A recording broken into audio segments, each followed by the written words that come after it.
So we now continue with the third video of digital tiers, looking at beings with status, or at least the hypothesis they do. So if the hypothesis advanced that virtual beings could have status on their own, that is to say, having qualities that would give them moral status, one objection that's kind of obvious is this. It's a common theme in science fiction, that virtual beings are actually fakes. They appear to think and feel, but are merely engaged in programmed behavior that simulates thinking and feeling, that creates the illusion that they think and feel. So if we were to base moral status, mattering morally, on thinking or feeling or both, and someone says, well, these beings seem to think and feel, again, this is of course fiction at this point, that the counter would be, well, they don't really think or feel, they just seem to be. And therefore, they don't really have the status.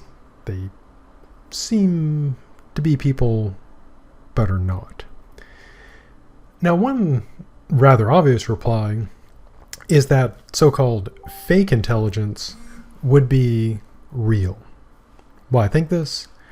Well, imagine a being that could fake intelligence flawlessly. That no matter what you did to try to trip up this being and reveal that it's not actually intelligent, it would fail because it would be able to do all the things that an intelligent being could do. And if someone just said, well, yes, of course it's able to pass all these tests and it acts just like a human would, making the sort of mistakes that a human would, but it's faking. And of course, the obvious problem is this. The qualities that would be needed to fake intelligence seem to be those involved in actually having intelligence. That is to say, sort of paradoxically or ironically, faking intelligence effectively would require being intelligent, to have this quality of intelligence to fake it. Now, I'm not saying that a being cannot fake being more intelligent than it is, or less intelligent. People, humans do this all the time. It's just that to fake, generally being intelligent would seem to require that one be intelligent enough to do that. Now, what about fake emotions, fake feelings? Now, it's much easier to imagine a being acting as if it were feeling when it was in fact not, that it's faking, that it's acting.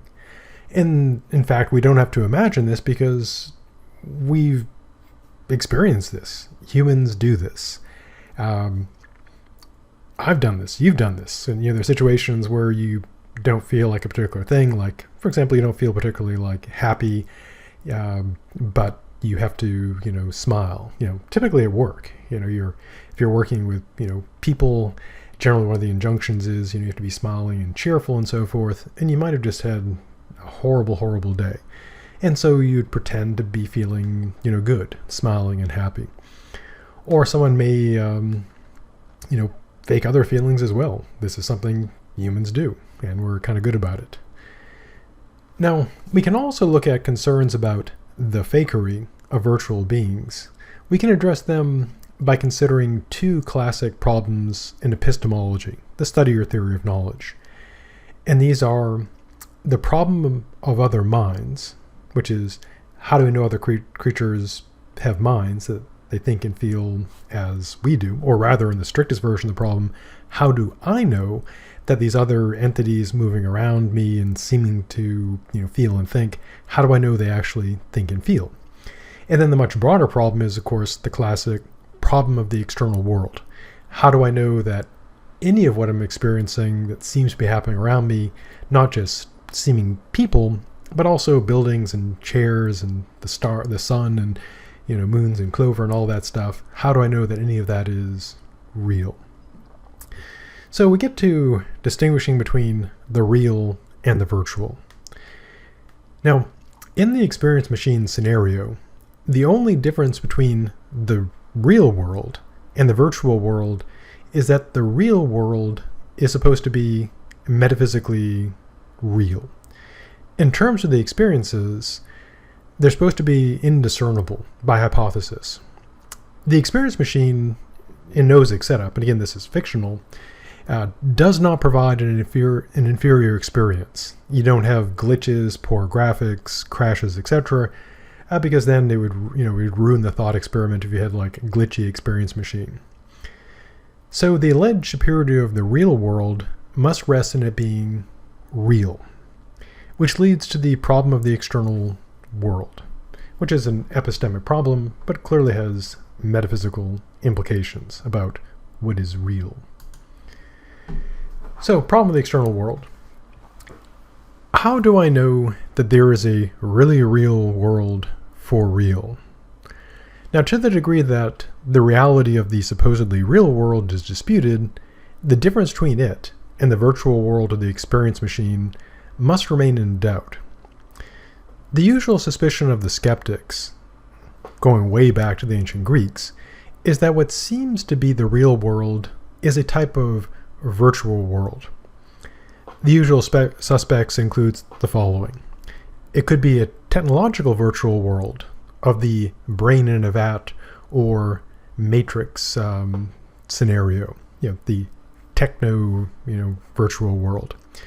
It could be a supernatural virtual reality of the Cartesian sort, where you have an evil genius or an evil demon, super powerful supernatural being zapping into Descartes' mind the appearance of reality. It could be a self-generated virtual reality of the dream sort. Descartes, of course, made this famous, but it goes way back to the ancient skeptics, where what you're experiencing could be just a dream.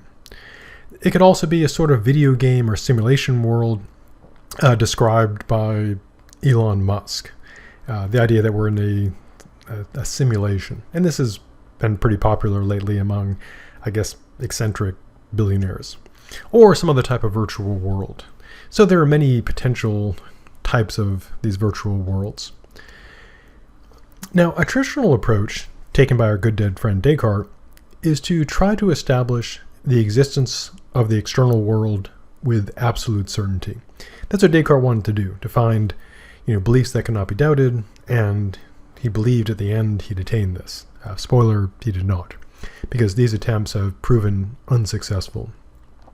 So for all that we know, speaking quite literally here, the allegedly real world might be the world of the experience machine. You could be in the experience machine right now and not know it. In a way, that's kind of the plot of the Matrix. So it cannot be claimed that it is known that the real world is superior to the virtual world until we solve the problem of the external world conclusively. So to the degree that we don't know that this is the real world, we can't say that this allegedly real world is better than the virtual world, because it itself might be a type of virtual world. Now, as with all philosophical argumentation, there is pretty much always a counter-argument. So here's a counter. One could take a kind of pragmatic approach, that we don't need certainty. All that is required is this. The person using the experience machine believes the real world is real, and the experience machine provides unreal experiences. Not unreal in the sense of like, wow, that was unreal and great, but in the sense of that was not real. Like finding out the fruit in the basket when you're hungry is not a real apple, but plastic or wax fruit. So in this case, the user's belief grounds his superiority. To use an art analogy, the person in that scenario would be like an ignorant art buyer, content to buy what they believe is a real Picasso, rather than what they believe is a fake Picasso. Despite having no means of being sure about this, and despite the two paintings being utterly indiscernible. So the difference between the two would be that their belief that they are choosing a real Picasso would make them happier than believing they bought a fake Picasso. So what they regard as the real Picasso is superior because of their belief. And that'd be one way of doing it, that it's all a matter of belief. And as you might imagine, there's kind of an easy way to reply to this. So if the value of the two experiences is distinguishable only by reference to the person's belief, then the experiences of the virtual world would be just as valuable as those of the real world when a person believed the virtual world was the real world, or did not believe there was any meaningful difference between the two. So this makes the distinction between the allegedly real world and the world of the experience machine a matter of belief or preference. And this would seem to make it too tenuous, too ethereal, too, non-solid to provide a foundation for a meaningful and significant difference between the worlds. Now, another approach is to take one that was accepted by our good dead friend John Locke. He wasn't talking, obviously, about the experience machine and teleological virtual worlds, because he was locking, way back before all that stuff. So, but I'll essentially, steal from Locke's epistemology to make this case. So, using Locke's theory, or at least stealing it, one could argue that from the perspective of the individual, it is not certainty that matters. What matters is understanding how the world seems to work in regard to causing pain and pleasure. To use Locke's own example, standing in what seems to be fire causes pain. And Locke kind of jokingly said, well, if you're replying to the skeptics, well, if you don't believe the fire is real, stick your head in there, see how that works out. Which is both sarcastic, but also raises a good point. Because if it's not real in a meaningful way, then sticking your head in it shouldn't be a problem. And Locke's view is that it doesn't matter in a way whether it's metaphysically real or not. What matters is that even if the fire is not real, if it hurts, that's what matters. So we could take the approach of the ParaT as opposed to ParaD of worlds. And again, ParaT in this context means essentially they're equivalent or analogical. So the world of the experience machine and the allegedly real world would be on par. They'd be equivalent. Because the experience machine can deliver any desired experience, it can match the real world in all the ways that can cause misery or happiness.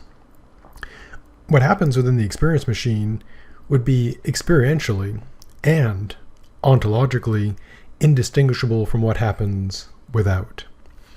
And to support this, we can use a city analogy. And of course, the city is going to be Las Vegas, because of course it is. So there's the saying, hopefully still well known, that what happens in Vegas stays in Vegas. Now, while that may be true, whatever that means, what happens in Vegas in terms of misery and happiness does not matter less than what happens outside of Vegas. As with city boundaries, the boundary between the experience machine and the real world is arbitrary in terms of the value of experiences. So happiness and misery in the virtual realm is as much happiness or misery as that caused in the real world. So the value of real, using some quotes here, experiences cannot rest on knowing they are real. Why? Because, as the skeptics have shown, we don't know if our supposedly real experiences are actually real. It might rest on the belief that they are real, but this is a very tenuous foundation for the difference. That's to say that believing it's real somehow makes it better. Thus, the value of real, in quotes, experience rests on the happiness or misery caused by these experiences. Since the virtual experiences can produce the same hedonic results, hedonic being a fancy term for pleasure, it can produce the same pleasure and pain, the experiences would be on par. So the conclusion would be that these experiences are such that it doesn't matter whether they're real or virtual. What matters is the pleasure and pain that you experience, the experience itself. So we could also assume the external world isn't real. So suppose there was a way to show that the experience machine presents fictions and the world presents the really real. Now, even in this scenario where we assume that the virtual world is not real and we assume the real world is real, the experience machine experiences would still have value. How to argue for this? Well, arguing by analogy, of course. So first, video games. If you play video games, then this will make sense. If you don't hate video games or just don't play them, it might make less sense. But here's how it goes. Now, when you're playing a video game, you know the game is not real. You're playing it and it's clearly not real. Now, while the game world is not real, the enjoyment or disappointment is quite real, as shown by the phenomenon of like rage quitting, etc. And this makes the virtual experience as valuable as other experiences in the real world. Now again, people do often say video games are a waste of time, but no one would probably say that video games don't make you feel anything, that you don't feel bad when you lose or get cheated by someone using some sort of hack, or they don't feel good when you win, or when you accomplish something difficult, overtaking a difficult boss, or defeating a difficult puzzle. Another example could be used involving tabletop games. So you take a simple game like Monopoly. The money and property in Monopoly are obviously all make-believe, unless you're playing the secret Monopoly, which is our economy. It's our economy. It's not really secret. So the enjoyment of playing the game Monopoly, or the misery, can contribute as much to one's life as do experiences with real money and real property. When people look back at their time playing, games, Monopoly, Dungeons and Dragons, Call of Cthulhu, Axis and Allies, poker, etc., they typically don't dismiss these as valueless waste of time. There are people, of course, who do, but in general, if you ask people, who played, they had like game night with their family or friends, and you ask them, was that valuable time? Did you enjoy that? And people tend to say, yes, those were, that was a lot of fun. That was worth it. And again, there will be exceptions. So people say, no, I hated spending time with my family, or I really hated spending time with my friends. And so in video games and tabletop games, we have experiences that are unreal. The video game is not real. Monopoly, Axis and Allies, Dungeons and Dragons, etc., not real. But the experiences are still valuable, typically. Now, what about those who may not like video games or tabletop games? They're into, say, the sports. Or we could be into all of them. So a similar point made about sports. This may sound kind of, weird to some people, but the sports world is a made-up world with its own made-up rules. When you're playing basketball or football or, baseball, you're in a set of rules that are not, set by like physics or etc. It's made up. You're essentially playing a live action, game. So playing a sport provides experiences that affect the person as much as those outside the sports world. Now, again, we generally don't notice this because we think of sports as being like, physical, and that, football is real and baseball is real in ways that video games and stuff are not. But in all these cases, you're doing essentially the same thing. You're competing against other people within a set of made-up rules in order to, win, perhaps even have fun. The main difference is, in the case of sports, you're out there probably sweating a lot. In the case of video games and tabletop games, you're probably sweating quite a bit less, and less chance of injury. Although you can get some pretty bad carpal tunnel syndrome playing, video games. So as I noted, the obvious kind of counter to this, the notion that, the world of sports is analogous to the virtual world in many ways, the obvious counter is that the sport world is part of the real world. And as I noted, yeah, that is true. I mean, when you're playing sports, you're physically present, doing stuff, but essentially you're in sort of a simplistic virtual world in the sense that you're in a world with made up rules. Yeah, I mean the bats and the balls, the football, the field, etc. is all real, but you're playing a game. It's just that when you're playing it, you're, as they say, you're in the game. So the experience is as much a part of the real world as sports and games are, if you're in the virtual world. And again, the sports we don't think of as being like virtual because you're out there physically sweating and getting hit and stuff, but it's got its own rules. It's a made up kind of world. What about watching them though? Because not everyone plays the video games or plays the sports, but a lot of people do watch these things. And of course people do watch movies, plays, read stories, etc. So we can look at the virtual realities in which a person is a member of the audience rather than an active participant. So fictional stories, movies, plays, and shows are by definition not real. Yeah, I mean obviously when there's a movie being made, they obviously have people on sets and locations doing things, and of course plays. If you're in an in-person play,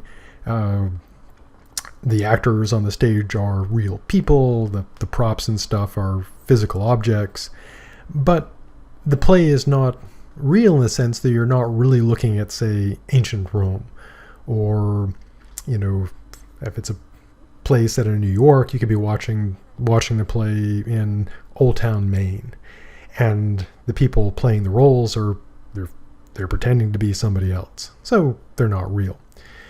But most would agree that they do afford valuable experiences to the audience. And of course there are people who say no because they don't think that stories, movies, plays, and stuff have value, but those would be very few people.